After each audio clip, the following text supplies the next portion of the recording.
Hi, everyone. First of all, I must thank each one of you from the core of my heart for supporting me and my channel.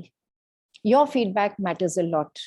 And based on your feedback, I keep ensuring that improvements are being made and I come up to your expectations.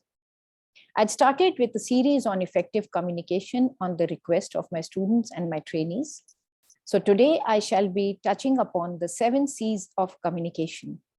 You see, if I have to improve my communication, it is not just enough for me to listen to the talks, but it is very important for me to get engaged with the right kind of an effort also. And keeping this in mind, in the next 7 videos on the 7C's of communication, I have small activities which are inbuilt specially for you. What am I expecting? I'm expecting that you pause this video for a moment, go and get your slip pad and pen and engage with me in totality. You see, when we talk of the 7C's, what are the 7C's of communication? They are clear, correct, concise, complete, concrete, coherent, and courteous. There was a study which was conducted by the McKinsey Global Institute and International Data Corporation, which revealed that when we are working at a workplace, 30% of the time we are engaged in emails. What am I doing in the rest of the time? I am attending to phone calls. I'm making phone calls, documenting minutes, attending meetings, writing reports, making presentations, taking or giving the briefs, or maybe engaged in the different activities of the files, where communication is taking place all the time with my peers, with my colleagues, with my seniors, with my juniors, with my clients, with my vendors, with my contractors.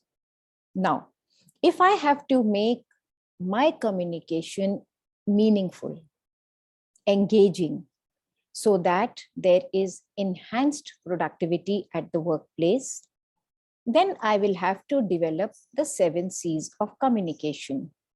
So today in the video, I shall be focusing on the first C, that's clear.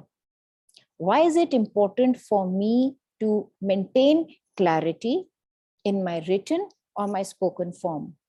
Say, for example, if I'm marking a mail as a sender, presuming that this is the mail which has to be understood in the same way, like the way I understand by my recipient, then I will have to put in a little effort, make my communication spot on.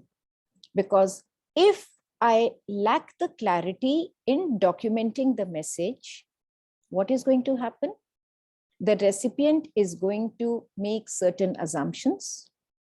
And based on the assumptions where the clarity in understanding is missing, he or she may further mark a mail to me seeking a clarification. Now, think for a moment.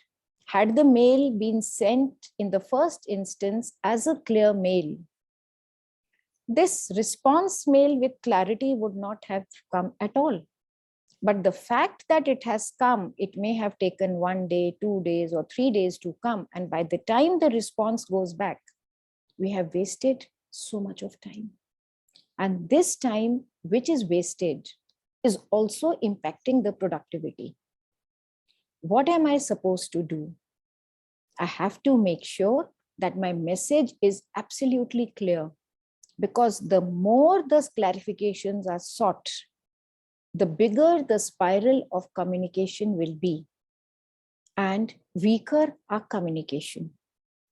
Let's illustrate this with an example of an email. It's a short email. I will be reading it out very slowly. Twice would request you to jot it down, and then we shall take it up in processing and discuss the areas where it was lacking the clarity. The mail goes like this. Dear Rahul, I would like to talk to you about our new client's project, which the engineering team had discussed yesterday. I might require the help of Vishal from your team. Best regards, Rajat. I repeat, dear Rahul, I would like to talk to you about a new client's project, which the engineering team had discussed yesterday. I might require the help of Vishal from your team. Best wishes, Rajat. Now, where's the problem with this email? The first problem is that Rajat is presuming that Rahul knows who the client is. And this is a presumption from Rajat's side. But what he's not trying to understand is that Rahul does not know, number one, who the client is. Rahul may not have attended the meeting also. So how would he know what transpired between the engineering team and the new client? Then Rajat is expecting Rahul to lend him his team member, Vishal. Now, there's also a possibility that there could be 2 or 3 Vishals in the team. He has not specified whether he's wanting to speak to Vishal Singh or Vishal Sharma or Vishal Thakur. So this is where the clarity is missing. And then he says, I might require your help from your team. So let's meet up. Now, when do I meet up? Where do I meet up? What's going to be the agenda? This is where the clarity part is missing. So if I have to redraft the email, how will I do it? It will be like this. Dear Rahul, as you may know, we have signed ABC as a new client. So you're giving the name of the new client, that is ABC. I had a meeting with them yesterday. Now, nobody is going to check on the mail, when was the mail sent and when was that yesterday. So you have to specify the date. I had a meeting with the engineering team yesterday, that is on 12th September 2022 at 2 p.m. in the conference hall. So now your details are very specific. When did the meeting take place? Where did the meeting take place? With whom was the meeting taking place? And the date. We discussed the campaign requirements for this project at length. Now they are seeking the help of Vishal for the campaign. So now he's giving a little more detail that we discussed the campaign requirements for the project at length. Mr. Vishal Singh from your team, who had done a very good job with the social media campaign for the earlier company XYZ. Now you are clarifying that it's Mr. Vishal Singh, who had done an excellent campaign for the earlier client, and the name of the client was XYZ. I would be very happy to have him on this project with the organization ABC. So now you are specifying your expectation that you want Mr. Vishal Singh, who had done a fantastic job with the previous organization, to work on this particular project. Now coming to the point, then let's meet up. So how is he documenting it?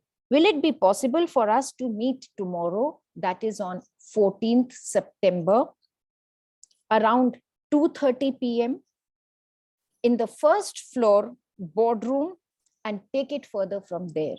Because you see, if I'm not specifying the time, if I'm not specifying the date, even if I'm not specifying the boardroom, in a big organization, there could be 5 floors, and in all 5 floors, there are the boardrooms. So I have to give that clarity also. And the last 2 words are kindly confirm, because till the time I don't hear from Rahul, I cannot take a step forward.